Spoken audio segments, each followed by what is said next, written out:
Hello， 大家好，我係希兒許橋。咁啊，上個星期啦，唔知大家有冇睇到新聞啦？就係講 H 按啊跌至3年嘅新低，就跌至1厘以下。截至到琴日5月28號啦，H 利率喺銀行公會嗰度顯示係0.59。有啲朋友問我啦，咁究竟 H 按利率跌咗之後咧，其實對我有冇好處咧？我需唔需要而家做轉按嘅形式咧？可能對於一啲按揭嘅新手啊，或者就算即使買咗物業嘅朋友，可能供緊款項啦，可能對於自己現行嘅利率咧，其實都唔係好清楚。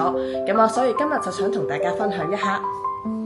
好，其實咧，原來好多時咧，我哋做買賣按揭嘅時候啦，當我哋買入一個單位啦，其實咧已經銀行咧就俾咗一個 H plan 同埋 Cap P 嘅 plan 咧俾大家噶。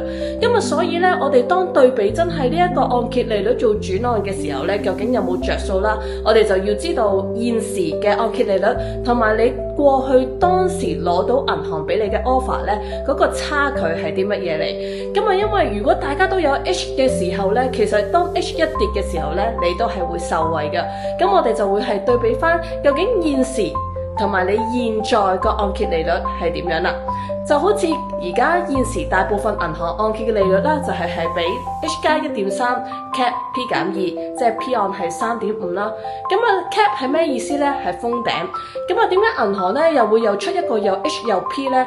因為咧 H 嘅拆息利率咧，其實每日都浮動緊嘅。喺過去3年啦，H 利率咧更高至係4點幾厘啦。假設如果突然間 H 下飆升到4厘嘅時候啦，H 加 1.3 就係會5.3厘。所以咧，銀行為咗避免咧，因為突然間嘅拆息升高啦，而導致業主要供更多嘅款項，有供款嘅壓力。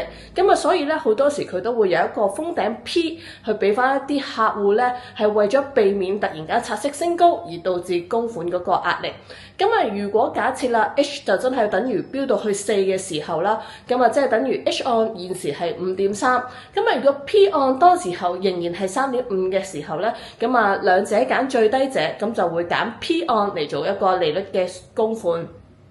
好似現行利率啦 ，H 而家跌到去0.59啦。如果係 H 加 1.3嘅話，就係 1.89。P 按仍然3.5嘅時候咧，銀行就會揀最低，就會用 H 按去嚟計算你啦。所以點解銀行就會有 H 同 P 嘅存在去俾我哋嘅客戶？所以如果真係大家想知道咧，究竟而家你嘅利率究竟係咪有着數呢？我哋就要揾翻當時候銀行俾你嘅 offer 啦。如果大家唔清楚究竟當時自己嘅銀行 offer 係點樣嘅話呢，可以歡迎揾我或者揾我公司 Check In My Choices，我哋免費幫你去睇。